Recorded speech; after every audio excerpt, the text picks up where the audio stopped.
ప్రయాణించే షిప్ అంటే ఇనుము, స్టీల్ ఇంజన్లు ఉండాలి కదా.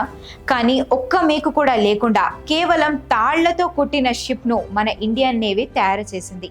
భారత నావికా దళంలో అరుదైన అద్భుతం. అదే ఐఎన్ఎస్వి కౌండిన్య. ఇది కేవలం నౌక కాదు, 1500 ఏళ్ల కిందట మన పూర్వీకుల మేధస్సుకు నిదర్శనం. ఇక ఈ షిప్ అసలు రహస్యం దాని నిర్మాణంలోనే ఉంది. దీన్ని టాంకాయ్ పద్ధతిలో నిర్మించారు. అంటే ఈ షిప్ లో ఒక్క మేకు కూడా వాడలేదు.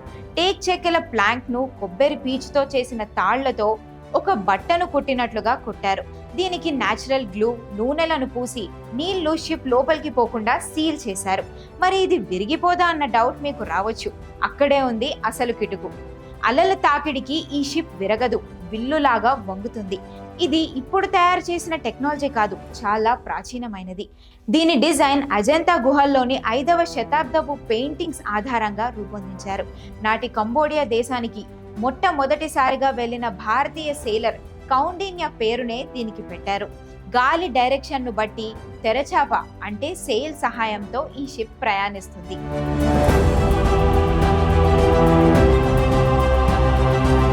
మన పూర్వీకులు వేల ఏళ్ల కిందట ఏ టెక్నాలజీతో అయితే ఖండాలు దాటారో ప్రపంచానికి నిరూపించడమే ఈ షిప్ లక్ష్యం. 15 మంది సెయిలర్స్ ఈ చారిత్రక ప్రయాణంలో భాగస్వాములయ్యారు. మన చరిత్రలో ఇలాంటి ఎన్నో రహస్యాలున్నాయి.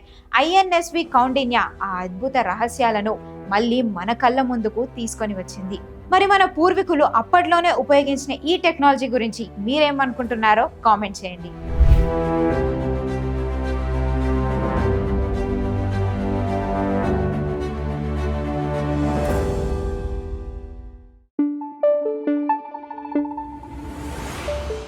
Thank you.